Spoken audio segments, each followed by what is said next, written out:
సభకు నమస్కారం. ఇక్కడ విచ్చేసిన పెద్దలందరికీ, నా తోటి స్నేహితులకి, పెద్దలందరికీ, అన్నదమ్ములకి, అక్కచెల్లెలకి వందనం, ఆత్మీయాభివందనం.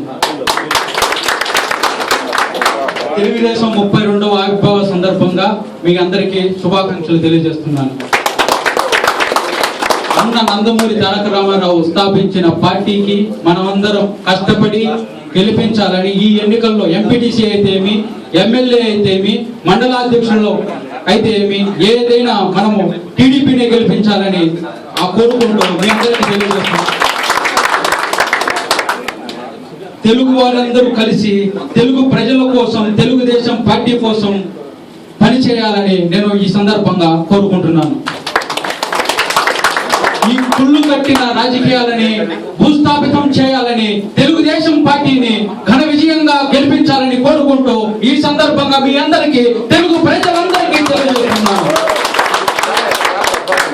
అలాగైతేనేమి నందమూరి అభిమానులకు, పరిటాల అభిమానులకు, పరిటాల అంటే అనంతపురానికి సింహ గర్జన అన్న, పరిటాల భూమిని తాంచి తెలుగుదేశంలో కొంచెం రాజకీయ దుర్మార్గాలు అనేవి పెరిగినాయి. కానీ పరిటాల అన్న ఉన్నంత కాలం వైఎస్ఆర్ అయితేనేమి, జగన్ అయితేనేమి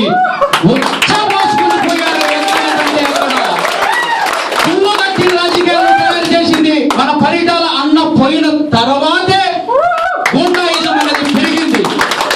పరిటాల అన్న ఉన్నంత వరకు మన తెలుగుదేశంలో ఎన్నడూ ఓటం అనేది తెలియపరచలేదు కూడా ఈ సందర్భంగా తెలియజేసుకుంటున్నాను. అటు కోడూరులో అయితేమి, ఇటు రాజంపేటలో అయితేమి, కోడూరుకు నియోజకవర్గంలో అటు బొమ్మవరం అయితేనేమి, ఇటు చిన్నపల్లిలో అయితేనేమి, రాజులు మొత్తం తెలుగుదేశం పార్టీకే ఎప్పుడు వెన్నంటూ ఉన్నామని ఈ సందర్భంగా తెలియజేసుకుంటున్నాను. ఆంధ్ర అంటే ఎన్టీఆర్, కోవిడ్ తెలుగుదేశం అంటే మన ఇంద్రన్న. ముఖ్యంగా ఈ సందర్భంగా తెలియజేస్తుందా ఏమంటే, మనం తెలుగుదేశాన్ని బలోపేతం చేస్తూ ముందుకు వెళుతూ మన తెలుగుదేశం పార్టీని ఇంకా పెద్ద ఘన విజయంతో సాధించాలని కోరుకుంటున్నాను. తెలుగుదేశంలో తెలుగు వారికి ప్రతి ఒక్కరికి న్యాయం జరిగింది. అదే వైఎస్ఆర్ పార్టీ వచ్చినప్పుడు పుల్లు పట్టిన రాజకీయాలు, అవినీతి అంటే వైఎస్ఆర్ కుటుంబం, అవినీతి